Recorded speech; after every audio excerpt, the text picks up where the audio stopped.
Hello students, मैं Rajiv Kumar maths की इस वीडियो सीरीज़ में आप सभी का वेलकम करता हूं।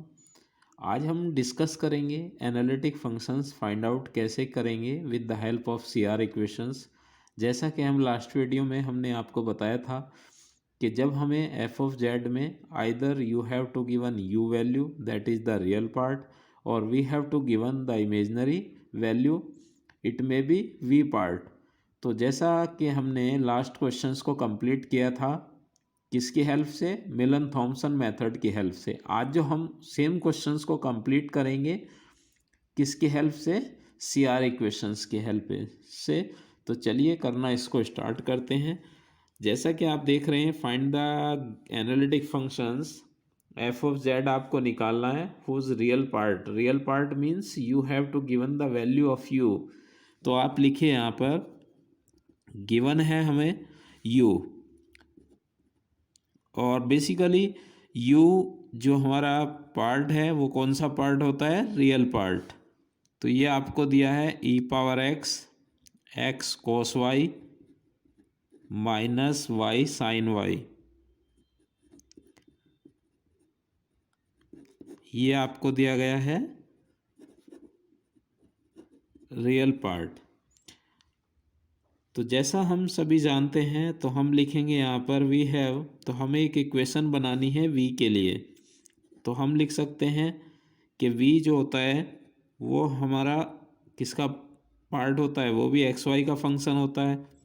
अगर हम यहाँ से D V over D X निकालें, टोटल पार्शियली डिफ्रेंशिएट करें, तो पहले ये किसके रेस्पेक्ट पर डिफ्रेंशिएट होगी, एक्स के, और एक्स किसके रेस्पेक्ट पर होता है, एक्स के।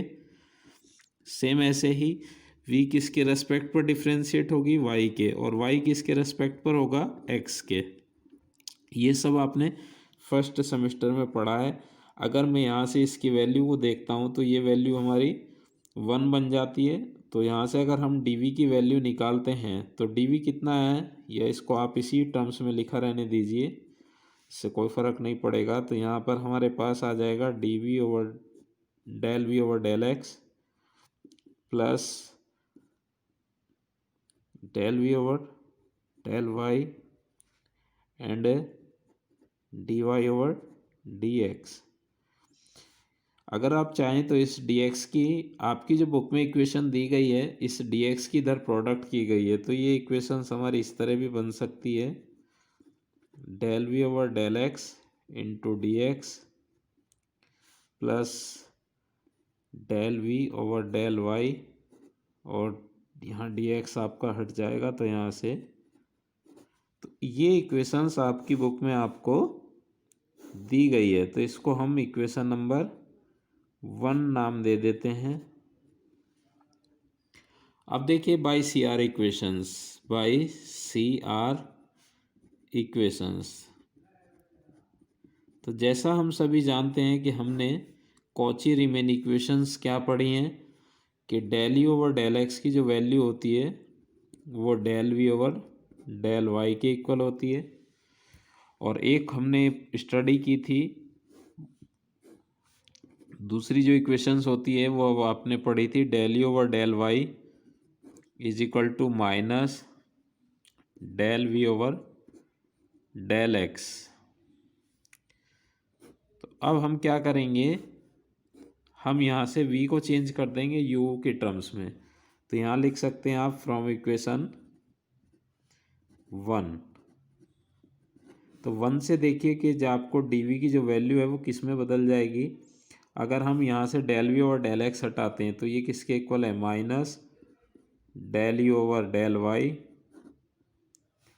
Into D X plus del V over del Y की वैल्यू है del U over del X के इक्वल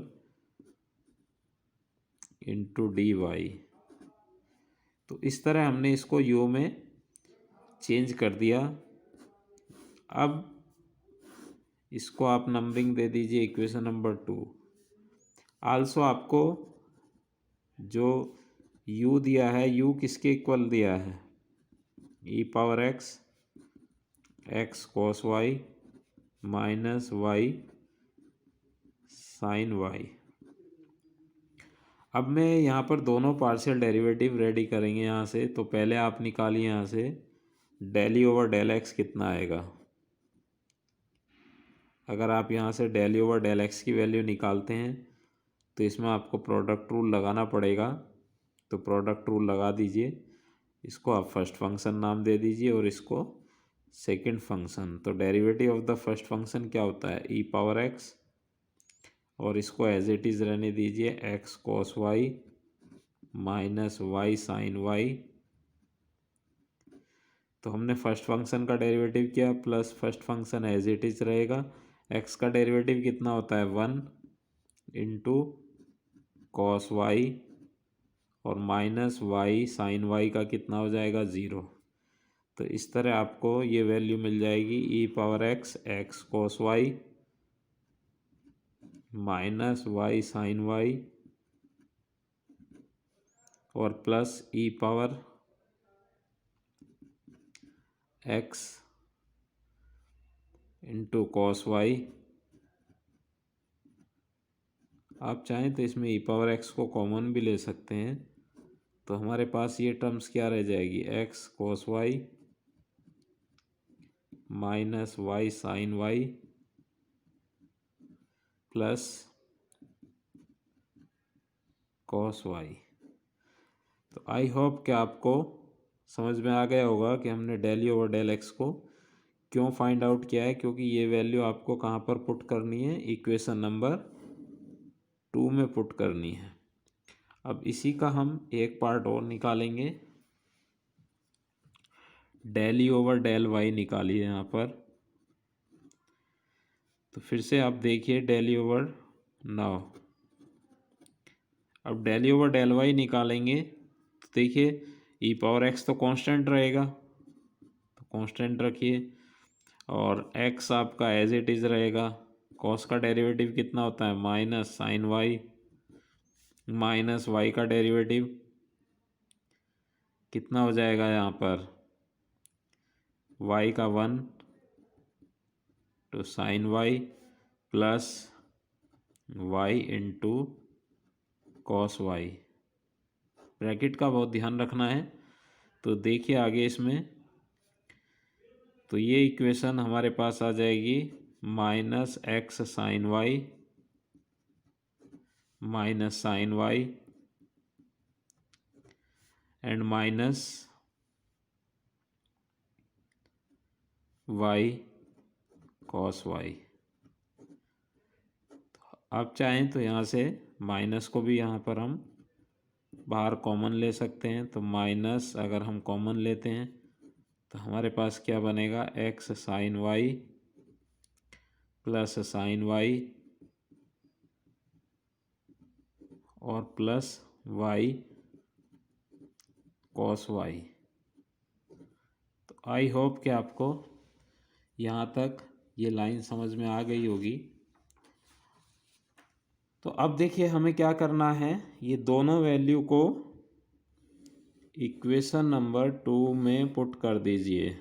तो लिखिए आगे इसमें फ्रॉम इक्वेशन 2,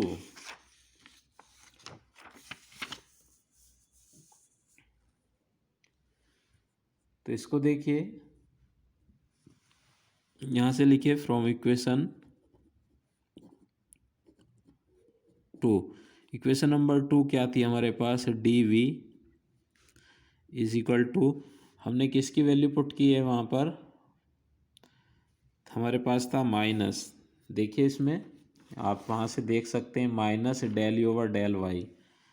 तो यहाँ पर माइनस और एक वैल्यू थी माइनस ई पावर एक्स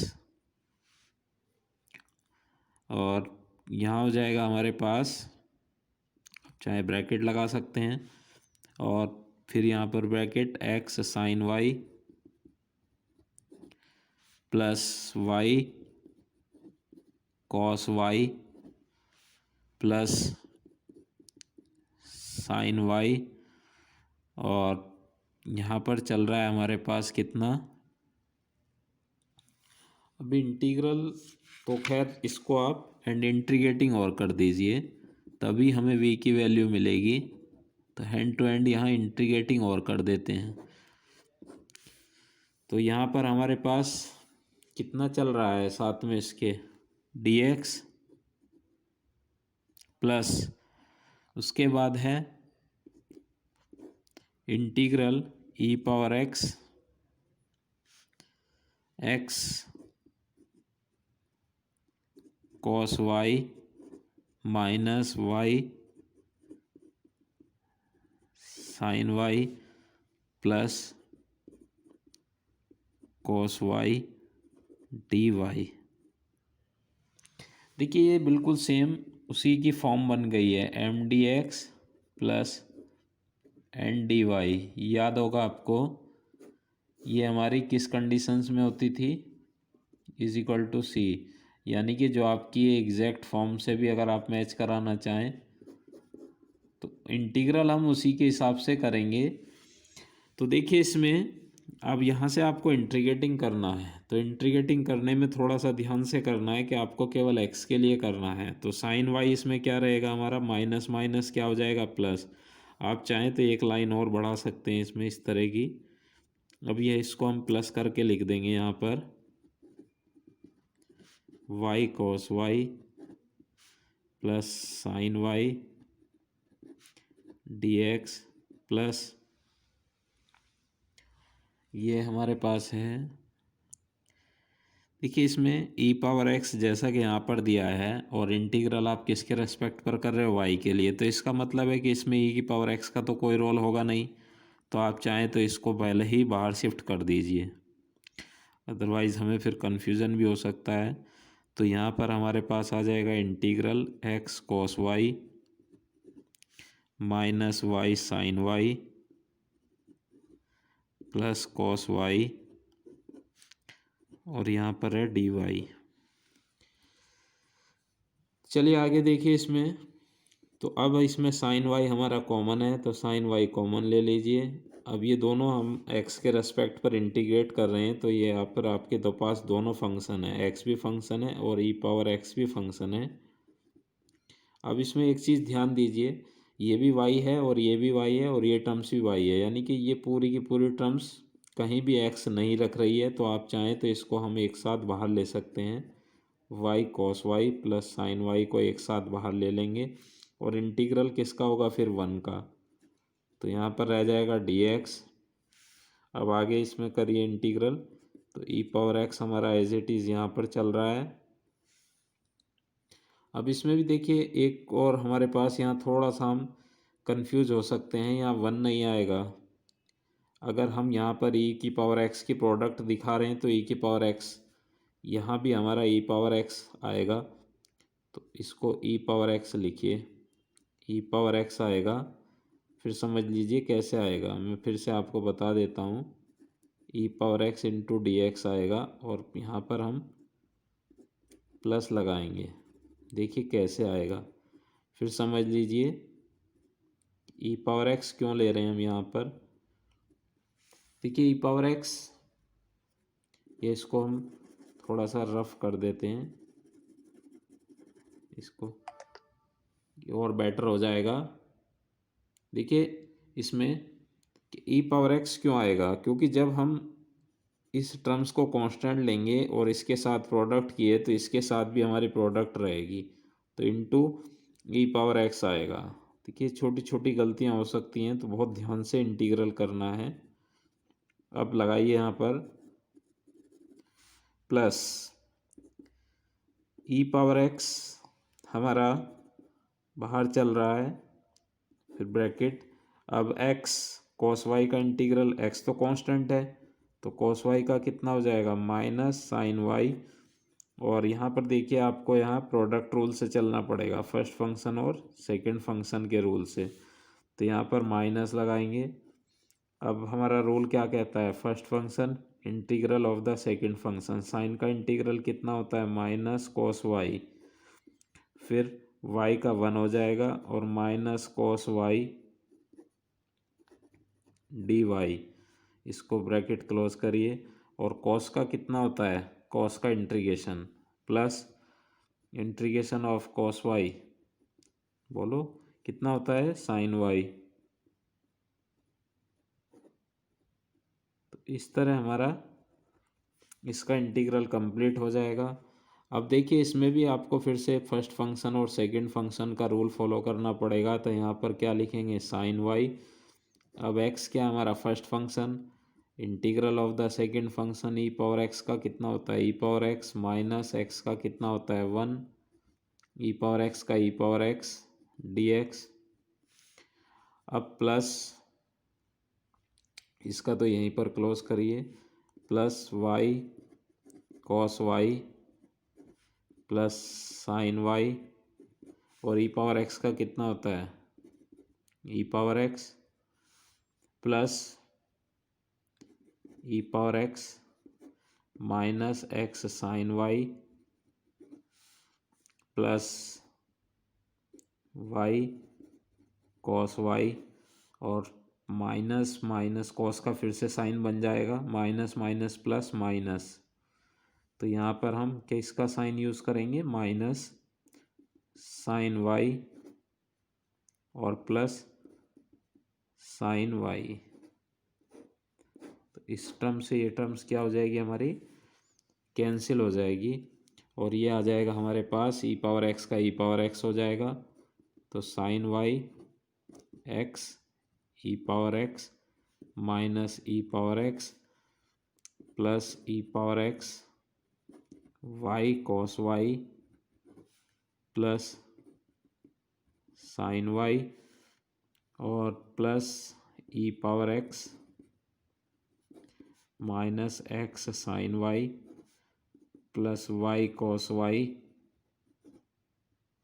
देखिए ये प्रोसेस थोड़ा लेंथी है in comparison of Milne Thomson method. तो आप एग्ज़ाम में अगर प्रॉब्लम आए तो बेटर ये है कि आप इस मेथड को चूज़ ना करें, आप मिलन थॉमसन मेथड की प्रैक्टिस ज़्यादा रखिए। तो आगे देखिए इसमें, तो ये हमारा किसके इक्वल मिलेगा यहाँ से, v।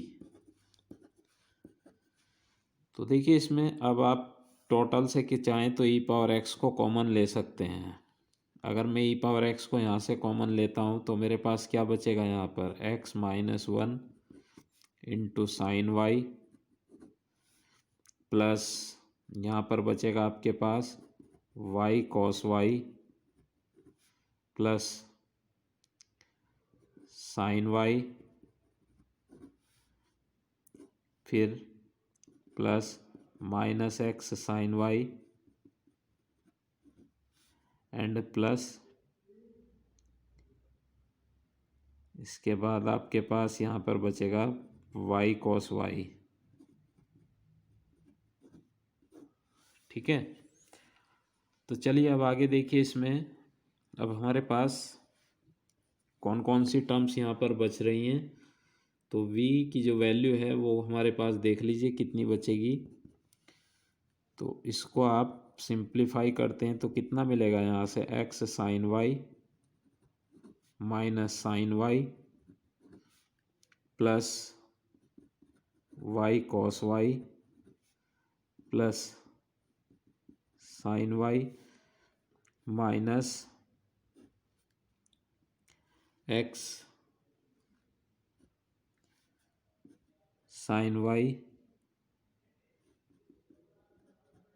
Plus Y cos Y.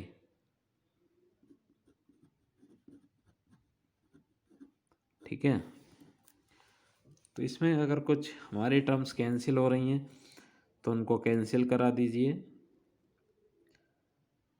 इसमें हमारे पास एक्स कॉस वाई, ये टर्म्स प्लस में चल रही है तो प्लस में हमारे पास cos x first function integration, cos का इंटीग्रेशन हमारा प्लस साइन होगा। यहाँ हमारा थोड़ी सी एरर हुई है साइन के लेकर, कॉस का इंटीग्रेशन कर रहे हैं तो यहाँ पर प्लस लगाइए नॉट माइनस, तो ये हमारा प्लस में रहेगा। हल्की सी साइन एरर है हमारी, तो ये प्लस में रहेगी हमारी, बाकी का और तो सब हमारा सही है। अब इसको आप देखिए तो इसमें कौन सी टर्म्स कैंसिल हो गई है, साइन वाई से साइन वाई हमारा कैंसिल हो जाएगा। तो इस तरह v की जो वैल्यू है वो हमारे पास कितनी आ जाएगी यहाँ पर e पावर x, और ये आपके पास टर्म्स आ गई x sine y plus y cos y plus x sine y plus y cos y। अब देखिए इसमें एक चीज़ ध्यान देनी है, मैंने अभी आपसे क्या बोला था कि ये बिल्कुल एग्जैक्ट का केस है। जैसे आपने पढ़ा था integral M D X plus integral N D Y is equal to कितना हमारा कांस्टेंट। तो हमने पढ़ा है del M over del Y is equal to कितना होता है, del N over del X होता है। ये हमारा क्या बताता है, एग्जैक्ट को बताता है। तो ये बिल्कुल एग्जैक्ट का केस होता है जब हम इस तरह का क्वेश्चन सॉल्व करते हैं। तो इसमें आपने एक चीज़ पढ़ी थी कि हम जब इंटीग्रल एम डी एक्स करते हैं और इंटीग्रल एन डी वाई निकालते हैं तो इंटीग्रल एन डी वाई में केवल उन्हीं को चूज़ करते हैं only which contain Y, which contain Y. याद होगा आपको, ये सब आपने फर्स्ट सेम में पढ़ा था। Which contain y is equal to c. तो सेम वही चीज़ आपको बताई जाती है। तो इसमें आप ये देखेंगे कि आपकी अगर आप इस तरह की प्रॉब्लम में एग्जैक्ट में अगर कभी भी किसी भी प्रॉब्लम को अगर आप कर भी देते हैं कंप्लीट और दोबारा से, तो कुछ टर्म्स आपकी रिपीट हो जाती हैं और हम रिपीट टर्म्स को कभी भी यूज़ नहीं करते हैं। तो इसका मतलब है आप ये देख लीजिए कि आपकी रिपीट टर्म्स कौन सी हो रही है। हमने ये कॉन्सेप्ट नहीं लगाया है इंटीग्रल करने में, हमने टोटल इंटीग्रल किया है, इसका भी किया है और इसका भी किया है। अदरवाइज़ हम चाहते तो इसमें केवल वही टर्म्स का इंटीग्रल कर सकते थे जो केवल y को कंटेन कर सकती थी। इसको आप छोड़ सकते थे, आप इसको स्किप भी कर सकते हो, यह आपकी अपनी चॉइस है। लेकिन हमने सभी का किया है। और अगर हमारी कोई भी टर्म्स रिपीट होती हैं तो रिपीट तो दोनों हो रही हैं। जैसा आप इसको देख रहे हैं तो ये रिपीट हो रही है और ये भी रिपीट हो रही है। तो इसका मतलब है कि हमें इन टर्म्स को एक ही बार लिखना होगा। तो हमारा जो आंसर आ जाएगा वो आएगा e power x x sine Y और प्लस वाई कॉस वाई। तो आपने देखा कि थोड़ा सा मिलन थॉमसन मेथड की कंपैरिजन में ये प्रॉब्लम हमारी काफ़ी लेंदी हो जाती है। तो इसमें हमारा सी भी ऐड होकर चलेगा, प्लस सी यहाँ पर आप दिखा सकते हैं इंटीग्रेटिंग केस में। तो इस तरह हम लोगों ने क्या निकाला, यहाँ पर v को निकाला। अब देखिए इसमें v तो आपका यहाँ पर आ चुका है। अब v आने के साथ साथ ये कौन सा हमारा पार्ट है, इमेजनरी पार्ट। अब लेकिन हमसे क्या पूछा है, अभी हमसे ये हमारा आंसर है, लेकिन हमें निकालना क्या है ये भी आपको पता होगा। हमें यहाँ पर निकालना होता है एफ ऑफ जेड। तो एफ ऑफ जेड की वैल्यू को निकालने के लिए आप लोगों को याद होगा कि हमें एफ ऑफ जेड की अगर वैल्यू निकालनी है तो एफ ऑफ जेड की वैल्यू निकालने के लिए हमें वहाँ पर दोनों का कॉम्बिनेशन बनाना है। तो देखिए इसमें अब लिखेंगे आप यहाँ पर नो एफ ऑफ जेड निकालना है। तो एफ ऑफ जेड आपको भी पता है कि ये दोनों का कॉम्बिनेशन होता है। और अगर आप मिलन थॉमसन मेथड को यूज़ करते हो तो वहाँ डायरेक्ट एफ ऑफ जेड निकलता है। तो देखिए वहाँ से हमें दो फ़ायदे हैं मिलन थॉमसन से। एक तो एफ ऑफ जेड डायरेक्ट मिल जाता है, हमें दोबारा से यहाँ से यू वी का कॉम्बिनेशन नहीं करना पड़ेगा और प्रोसेस भी हमारी शॉर्ट होती है। अब आप यहाँ पर ही पहले u की वैल्यू पुट करिए। u कितना था आपको, जो रियल पार्ट दिया गया था वो था आपका x cos Y minus y sine Y,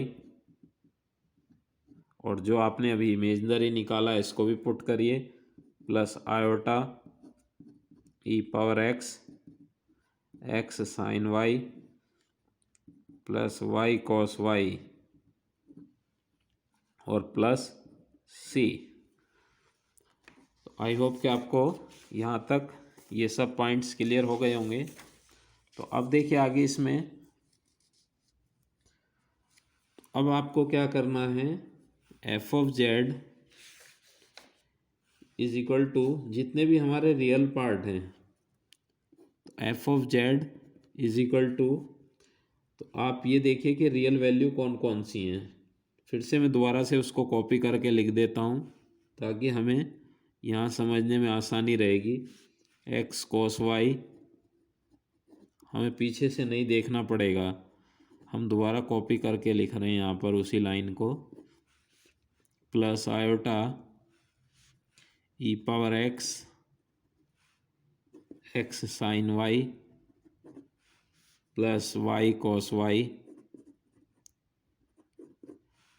बार बार फिर हमें पेज चेंज करना पड़ेगा, तो हमने इस लाइन को दोबारा से यहाँ से कॉपी करके लिखा है।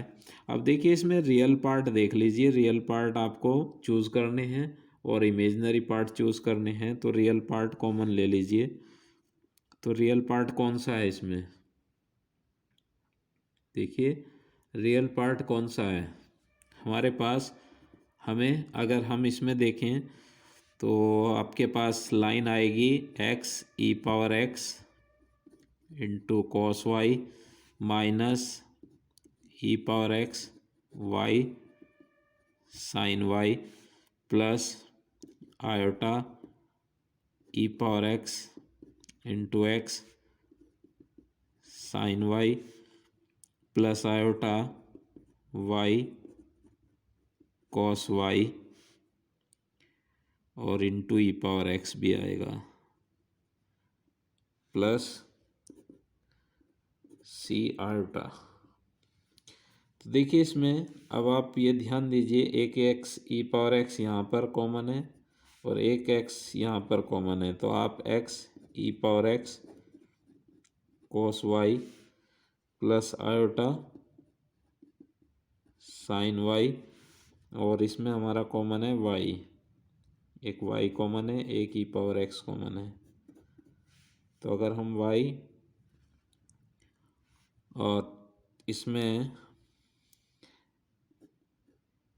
वाई साइन वाई वाई ई पावर एक्स को कॉमन लेते हैं तो कितना बचला हमें, minus sine Y plus iota cos Y. इसको नाम दे सकते हैं आप, नया नाम दे दो डी। इसको हमने लेट कर लिया। तो अब देखिए इसमें हमारे पास एक्स ई पावर एक्स यहाँ पर चल रहा है एक्स, और इसको आप क्या लिख सकते हो, इसको भी अगर चेंज करना चाहें हम तो इसको क्या लिख सकते हैं हम, इसको लिखा जा सकता है ई पावर आयोटा वाई। अब इसी तरह इसमें देखिए, इसमें माइनस को आप देखिए, आपने पढ़ा होगा कभी भी कि आयोटा कभी भी कॉस के साथ नहीं होता है। तो इसको आप आयोटा स्क्वायर लिखिए और sine Y plus iota cos Y plus D. अब इसमें आप आयोटा को बाहर कॉमन ले सकते हैं तो ये बन जाएगा x e power x into ई पावर आयोटा वाई प्लस, अब आप आयोटा को बाहर लाएंगे तो वाई ई पावर एक्स।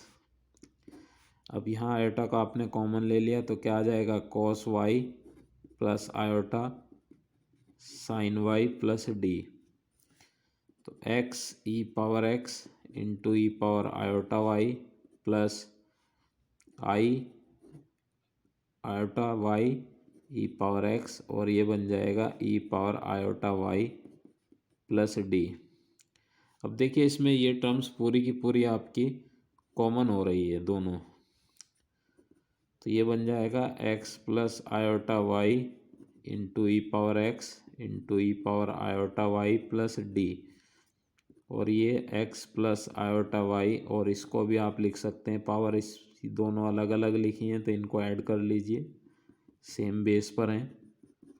तो ये आपका पढ़ा हुआ है कि जेड कितना होता है, जेड होता है एक्स प्लस आयोटा वाई। तो इस तरह इसको हम लिख सकते हैं F of Z is equal to Z into E power Z, इसको भी, और प्लस डी। जेड में इसलिए हमने बनाया फंक्शंस को, पहले तो वैसे एक्स वाई में चल रहा था लेकिन ये हमें एफ ऑफ जेड के इक्वल दिया है तो इसको इसलिए हमने जेड में चेंज किया। तो आई होप कि आपने देखा कि थोड़ा सा यहाँ पर जो हमारे पास एनालिटिक वाली प्रोसेस है ये थोड़ा लेंदी प्रोसेस है, यानी कि जब हम सी आर इक्वेशंस को यूज़ करेंगे तो प्रोसेस हमारी थोड़ी लेंदी हो जाएगी in comparison of Milne Thomson method. मैं फिर से अगेन आप लोगों को सजेस्ट करता हूँ कि आप ज़्यादातर जो प्रॉब्लम है इस तरह की उनमें सी आर इक्वेशंस कम यूज़ करिए और मिलन थॉमसन मेथड को यूज़ करते हुए एनालिटिक फंक्शंस को फाइंड आउट करें। तो अगर आप लोगों को यह हमारी वीडियो पसंद आए तो हमारे चैनल को लाइक और सब्सक्राइब करें ताकि हमारी लेटेस्ट वीडियो आप लोगों को मिलती रहे। Thank you.